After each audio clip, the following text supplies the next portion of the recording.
আমার নাম শঙ্খিনী, বয়স তখন কম। এই কম বছর বয়সেই আমি ছিলাম এক অপরূপা তরুণী। তবে আমার শারীরিক গঠন এমন ছিল যে কেউ আমাকে দেখে আমার আসল বয়স আন্দাজ করতে পারত না। সবাই ভাবত আমার বয়স অন্তত 18 বা 19 হবে। আমি ছিলাম এমন এক রূপের অধিকারিণী যাকে দেখলে পাড়ার অনেকেই এক মুহূর্তের জন্য। তবে আমি ছিলাম এক দরিদ্র পরিবারের মেয়ে। সংসারের অভাব অন্টনের কারণে আমাকে পরের বাড়িতে কাজ করতে যেতে হয়েছিল। শহরে এসে আমি এক গৃহকর্তার বাড়িতে কাজ শুরু করি এবং সেখানেই থাকতাম। সেই বাড়ির একমাত্র ছেলে শঙ্খ প্রথম দিন থেকে আমার প্রতি বিশেষ দৃষ্টি রাখত। আমি যখন শঙ্খবাবুর ঘর গোছাতে যেতাম, তিনি প্রায় এমন আচরণ করতেন যা আমাকে অবাক করত। তার কথাও আচরণে এক ধরনের মজা এবং খুনসুটি মিশে থাকত, যা অন্য কারো ক্ষেত্রে বিরক্তিকর লাগলেও অদ্ভুতভাবে শঙ্খবাবুর ক্ষেত্রে আমার খারাপ লাগত না। বরং ভেতরে ভেতরে এক অজানা শিহরণ কাজ করত। আমি বুঝতে পারছিলাম না কেন এমন হচ্ছে, হয়তো অজান্তেই আমি তাকে ভালোবেসে ফেলেছিলাম। আমি ভুলেই গিয়েছিলাম আমার অবস্থান কোথায়। আমি যে একজন সাধারণ গৃহকর্মী, এই বাড়িতে কাজ করতে আমার এতটা ভালো লাগত তার একমাত্র বারণ ছিলেন শঙ্খবাবু। আমার গ্রাম থেকে আমরা 4 জন মেয়ে শহরে এসেছিলাম। সবাই আলাদা বাড়িতে কাজ করতাম। আমি যে বাড়িতে কাজ করতাম সেই বাড়ির কর্তা ও কর্তৃক মোটের উপর ভালো মানুষ ছিলেন। তবে মালকিন একটু কড়া স্বভাবের ছিলেন। কাজেই সামান্য ভুল হলে বকাঝকা করতেন। একদিন মালিক ও মালকিন বাইরে ছিলেন। আমি রান্নাঘরে থালাবাসন পরিষ্কার করছিলাম। হঠাৎ শঙ্খবাবু পেছন থেকে এসে আমাকে ডেকে বললেন, শঙ্খিনী, তুই এখানে কি করছিস? আমি তখন শঙ্খবাবুর কাছে গিয়ে তার হাত ধরে নরম সুরে বললাম, শঙ্খবাবু, আপনি কি এই বিয়েতে সম্মতি দিয়েছেন? শঙ্খবাবু তখন ম্লান হেসে বললেন, আমার ইচ্ছে না থাকলেও আমাকে হয়তো এই বিয়েটা করতেই হবে, কারণ এটা আমার বাবা মায়ের খুব পছন্দের। তখন আমি আবেগ আপ্লুত হয়ে উত্তেজিতভাবে বললাম, তাহলে আমাদের মধ্যে যা চলছে সেটার কি হবে শঙ্খবাবু? শঙ্খবাবু তখন অবাক হয়ে বললেন, তুই কি বলতে চাইছিস? আমি তো কিছুই বুঝতে পারছি না। এরপর আমি শঙ্খবাবুকে আর কিছু না বলে রাগে ঘর থেকে বেরিয়ে আবার রান্নাঘরে ফিরে এলাম। সারা রাত ধরে শুধু একটাই চিন্তা করতে থাকলাম যে আমার আর শঙ্খবাবুর মধ্যে যে সম্পর্কটা গড়ে উঠেছে সেটার তাহলে পরিচয় কি? আমি তো মন থেকে শঙ্খবাবুকে নিজের ভেবেছিলাম, কিন্তু আমি তখন আর জানতাম না যে শঙ্খবাবুর মনে আমার জন্য কি ছিল, শুধুই কি শারীরিক আকর্ষণ নাকি মনের টান। এসব ভাবতে ভাবতে আমি যখনই সবে চোখ বন্ধ করেছি তার কিছুক্ষণ পরেই মালিকের ড্রাইভার সেলিম রান্নাঘরের ভেতরে ঢুকে আমার কাছে এসে বসল এবং আমার মুখে হাত বোলাতে লাগল। তার স্পর্শে আমি ভয়ে আঁতকে উঠে চোখ খুললাম এবং তাকে দেখে হতভম্ব হয়ে গেলাম। আমি তখন উঠে বসে সেলিমকে বললাম, তুই এখানে কি করছিস? বের হয়ে এখান থেকে, না হলে আমি চিৎকার করব। আমাকে ছোঁয়ার সাহস তোর হলো কি করে? তুই খুব বেড়ে গেছিস। এরপর যদি আমাকে ছোঁয়ার চেষ্টা করিস তাহলে আমি মালিককে বলে তোকে চাকরি থেকে ছাড়িয়ে দেব। মালিকের ড্রাইভার সেলিম তখন বিদ্রূপের হেসে বলল, শঙ্খিনী, তুই যে শঙ্খবাবুর সাথে রাত কাটাস সেটা আমি নিজের চোখে দেখেছি। তাহলে আমার সাথে থাকতে তোর কি সমস্যা? দেখে নিস, একদিন শঙ্খবাবু তোকে ধোঁকা দেবে। তুই যে স্বপ্ন দেখছিস সেই স্বপ্ন তোর কোনোদিনও সত্যি হবে না। তুই যে একজন কাজের মেয়ে সেটা ভুলে যাস না। এই বলে সেলিম ঘর থেকে বেরিয়ে গেল।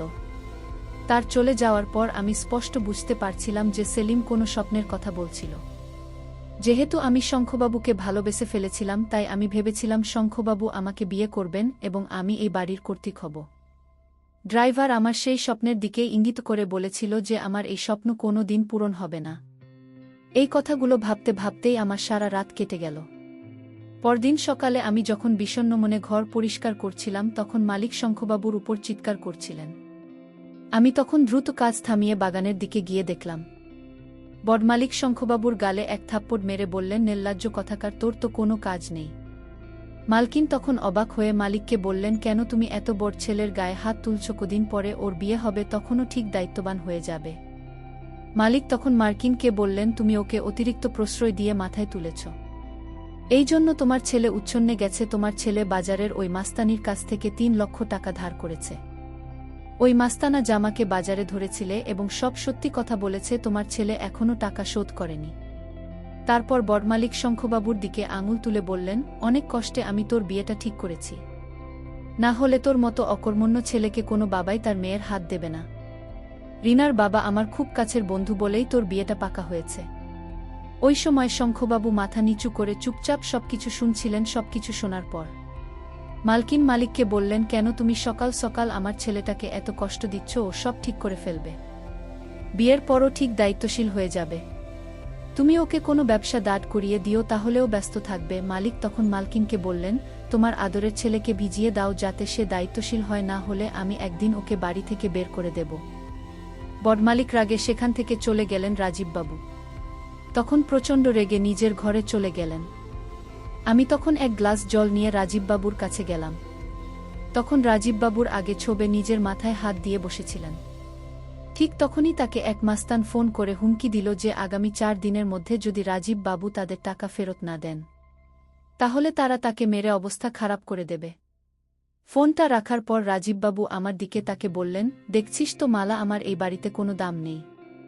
আমার নিজের বাবা আমাকে বুঝা মনে করে আমার উপর সবসময় রাগারাগি করে, আমার দিকটা কেউ ভেবে দেখে না, আমার কষ্টটা কেউ বোঝে না।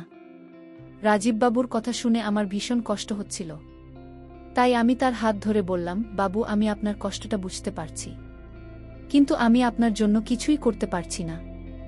রাজীববাবু তখন বিছানা থেকে উঠে দাঁড়িয়ে আমার হাতটা চেপে ধরে বললেন, মালা, আমি জানি তুই আমাকে অনেক ভালোবাসিস, কিন্তু আমি চাইলেও তোকে বিয়ে করতে পারব না রে।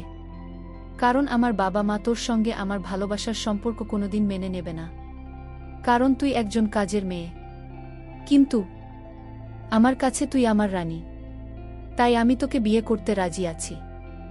রাজীববাবুর কথা শুনে আমি খুশিতে আত্মহারা হয়ে গেলাম, আর বুঝলাম যে আমার স্বপ্ন খুব শীঘ্রই পূরণ হতে চলেছে। তারপর আমি রাজীববাবুকে বললাম, আপনি সত্যিই আমাকে বিয়ে করতে চান বাবু? রাজীববাবু তখন আমার ঘাড়ে হাত রেখে বললেন, হ্যাঁ, আমি তোকে বিয়ে করতে চাই, কিন্তু তার আগে তোকে আমার একটা শর্ত পূরণ করতে হবে। আমি তখন খুব খুশি হয়ে রাজীববাবুকে বললাম, আপনি যা বলবেন বাবু, আমি তাই করব। আমি আপনাকে অনেক ভালোবাসি, আপনার জন্যে আমি সবকিছু করতে রাজি আছি, বলুন আমাকে কি করতে হবে। তারপর রাজীববাবু যা বললেন তা শুনে আমার পায়ের তলার মাটি সরে গেল। কারণ আমি একজন দরিদ্র কাজের মেয়ে হলেও আমার আত্মসম্মান ছিল। আমি গরিব ছিলাম কিন্তু চোর নেই, আমি দরিদ্র ছিলাম কিন্তু লোভী নই। কিন্তু রাজীববাবুর ভালোবাসায় আমি অন্ধ হয়েও চুরি করতেও দ্বিধা করিনি। রাজীববাবু আমাকে বললেন, মালা, তুই বাবার আলমারি থেকে মায়ের গলা নেকলেসটা চুরি করবি। ওই নেকলেসটার দাম 4 থেকে 5 লক্ষ টাকা হবে। রাজীববাবুর কথা শুনে আমি ঘাবড়ে গিয়ে বললাম, বাবু, আমি গরিব হতে পারি কিন্তু চোর নই, আমি চুরি করতে পারব না। মালকিন আমাকে অনেক বিশ্বাস করেন। রাজীববাবু তখন রেগে বললেন, মালা, তাহলে তুই আমাকে বিয়ে করতে চাস না, তাই তো ওই গয়না বিক্রি করে 45 লক্ষ টাকা পাওয়া যাবে। তারপর আমরা দুজনে এখান থেকে পালিয়ে গিয়ে বিয়ে করব। কিন্তু তুই আমাদের ভবিষ্যতের কথা ভাবছিস না। আমি একটা পাগল যে তোকে বিয়ে করার জন্য এত উতালা হয়েছি। তুই আমাকে ভালোবাসিস না, তাই না? চলে যায় এখান থেকে। রাজীববাবুর অভিমান দেখে আমি তার মায়ের বলার নেকলেস চুরি করতে রাজি হয়ে গেলাম। এমন নয় যে আমার বয়স কম বলে আমি বুদ্ধিতে অপরিপক্ক ছিলাম, গানের দিক থেকে আমি যথেষ্ট পরিণত ছিলাম, কিন্তু রাজীববাবুর ভালোবাসা আমি এতটাই অন্ধ হয়ে গিয়েছিলাম যে কোনটা সঠিক আর কোনটা ভুল সেই সিদ্ধান্ত নিতে পারিনি। আমি যখন মালকিন এর নেকলেস চুরি করতে রাজি হলাম, তখন রাজীববাবু আমাকে বললেন, মালা, তুই আজকে যখন মায়ের শাড়িগুলো স্ত্রী করে আলমারির ভেতরে রাখতে যাবি, ঠিক সেই সময় সুযোগ বুঝে মাই নেকলেসটা চুরি করে আমাকে এনে দিবি। তারপর আমরা দুজনে এখান থেকে পালিয়ে গিয়ে বিয়ে করে নেব। রাজীববাবুর কথা মতো সুযোগ বুঝে আমি যখন মালটিনের শাড়ি মালিকের ঘরের আলমারির ভেতরে রাখতে গেলাম, তখন মালিক ঘরের ভেতরে সোফায় বসে ফোন এ কথা বলতে ব্যস্ত ছিলেন। সেই সুযোগে আমি তাড়াতাড়ি লকার থেকে মাল কিনে নেকলেসটা বের করে আমার ব্লাউজ এর ভেতরে লুকিয়ে নিলাম। ওই সময় ভয়ে আমার হাত কাঁপছিল, আমার কপাল থেকে ঘাম ঝরছিল। আমি ভাবছিলাম যদি মালিক দেখে ফেলেন তাহলে আমার কি হবে। মালিক ও মালকিন আমাকে অনেক বিশ্বাস করতেন, কিন্তু আমি তাদের সেই বিশ্বাস আর ভরসা ভেঙেছিলাম। তারপর নেকলেসটা চুরি করে আমি চুপচাপ মালিকের ঘর থেকে বেরিয়ে এলাম। মালিকের ঘর থেকে বেরোতেই রাজীববাবু আমার কাছে এসে ফিসফিস করে জিজ্ঞেস করলেন, মালা, কাজ হয়েছে? তখন আমার অবস্থা খুবই খারাপ ছিল, ভয়ে আমার মুখ লাল হয়ে গিয়েছিল, আমার হাত পা থরথর করে কাঁপছিল। আমি রাজীববাবুকে কিছু না বলে ব্লাউজ এর ভেতর থেকে নেকলেসটা বের করে তার হাতে দিয়ে দিলাম।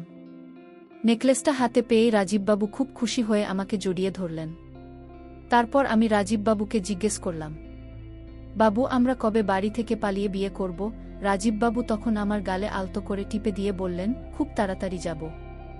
রাজীববাবুর কথায় বিশ্বাস করেই আমি স্বপ্ন দেখতে শুরু করেছিলাম যে আমি খুব শীঘ্রই রাজীববাবুর অর্ধাঙ্গিনী হব। কিন্তু আমি স্বপ্নেও ভাবতে পারিনি যে আমার সাথে এতটা খারাপ কিছু হতে চলেছে। আমার ভালোবাসার এমন পরিণতি হবে আমি কোনো দিন ভাবিনি। এরপর বেশ কিছুদিন কেটে যাওয়ার পর যখন রাজীববাবুর বিয়ের দিন পাকা করার জন্য মেয়েপক্ষ আমাদের বাড়িতে এলো, তখন আমি রাজীববাবুকে রেগে বললাম, রাজীববাবু, তারা তো আপনার বিয়ের দিন ঠিক করতে আসছে। আপনি কবে আমাকে নিয়ে পালিয়ে বিয়ে করবেন? রাজীববাবু তখন আমার কাঁধে হাত রেখে বললেন, আরে বাগলি, তুই চিন্তা করছিস কেন? বিয়ের দিন পাকা করতে আসছে, বিয়েটা তো আর আজকেই হচ্ছে না।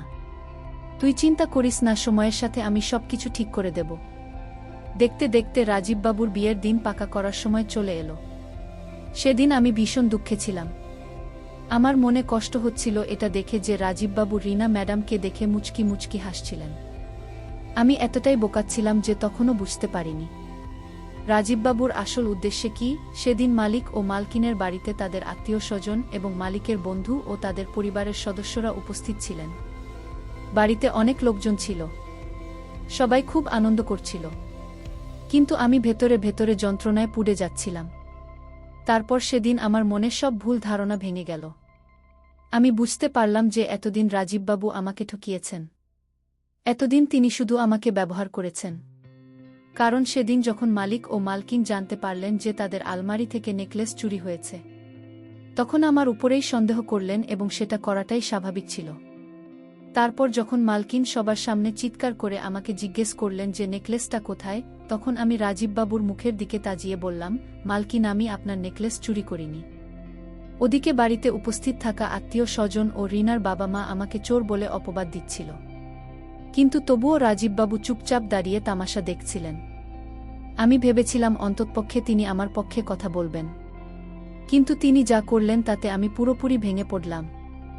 আমি যখন বিষণ্ণ মুখে রাজীববাবুর দিকে তাকিয়েছিলাম, তখন মালকিন আমার গলে একটা থাপ্পড় মেরে বললেন, চোর কোথাকার, আমার ছেলের দিকে তাকিয়ে আছিস কেন? বল, আমার নেকলেসটা কোথায় লুকিয়ে রেখেছিস? ঠিক তখনই রাজীববাবু তার মাকে বললেন, হ্যাঁ মা, তুমি ঠিকই বলেছ, এই মেয়েটাই তোমার নেকলেস চুরি করেছে। এই মেয়েটাকে এক্ষুনি বাড়ি থেকে বের করে দাও। এসব কাজের মেয়েদের বেশি প্রশ্রয় দিতে নেই। বাবুর কথা শুনে আমার পায়ের তলার মাটি সরে গেল। যার জন্য আমি চুরি করেছিলাম, সেই মানুষটি আমাকে চোরের অপবাদ দিল।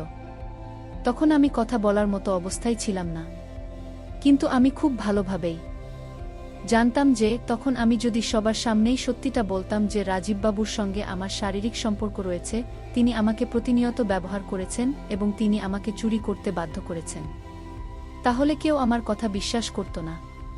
তাই আমি সবাইকে একটাই কথা বললাম, আমি চুরি করিনি। আপনাদের যদি বিশ্বাস না হয় তাহলে আপনারা আমার জিনিসপত্র তল্লাশি করে দেখতে পারেন। তারপর মালিক ও মালকিন ও রীনার বাবা মা সবাই মিলে আমার জিনিসপত্র তল্লাশি করে যখন কিছুই খুঁজে পেলেন না, তখন তারা আমাকে ছেড়ে দিলেন। কিন্তু সেদিন আমি মনে মনে ঠিক করে নিয়েছিলাম যে যেভাবেই হোক আমার উপর যে চোরের অপবাদ দেওয়া হয়েছে সেটা আমাকে মুছতেই হবে। তাই সেদিন রাতে আত্মীয় স্বজনরা চলে যাওয়ার পর আমি সুযোগ বুঝে লুকিয়ে রাজীব বাবুর ঘরে গেলাম। বাবুর ঘরে ঢুকে দেখলাম তিনি ফোনে কারো সঙ্গে কথা বলছিলেন এবং পরে বুঝতে পারলাম যে তিনি রীনার সাথে কথা বলছেন। আমি তখন রেগে বাবুকে বললাম, আপনি কেন আমার সাথে এমনটা করলেন? আপনি আমাকে ঠকিয়েছেন। আমরা গরিব বলে কি আমাদের অনুভূতির কোনো মূল্য নেই? আমাদের কি ভালোবাসার কোনো অধিকার নেই? আপনাদের ছেলে প্রতিনিয়ত আমাকে নিজের ইচ্ছেমতো ব্যবহার করেছে, যেটাকে আমি ভালোবাসা ভেবেছিলাম। আমার দোষ শুধু একটাই যে আমি আপনাদের স্বার্থপর ছেলেকে চোখ বন্ধ করে বিশ্বাস করেছিলাম। তাই আজ আমি এই বাড়ি ছেড়ে চলে যাচ্ছি। সেদিন মালকিন আমাকে আটকানোর চেষ্টা করেছিলেন, কিন্তু আমি সিদ্ধান্ত নিয়েছিলাম যে আমি গ্রামের বাড়িতে ফিরে যাব এবং সেখান থেকেই কোনো কাজকর্ম করব। তারপর রাজীববাবুকে উচিত শিক্ষা দিয়ে আমি গ্রামের বাড়িতে নিজের বাবা মায়ের কাছে ফিরে এসেছিলাম।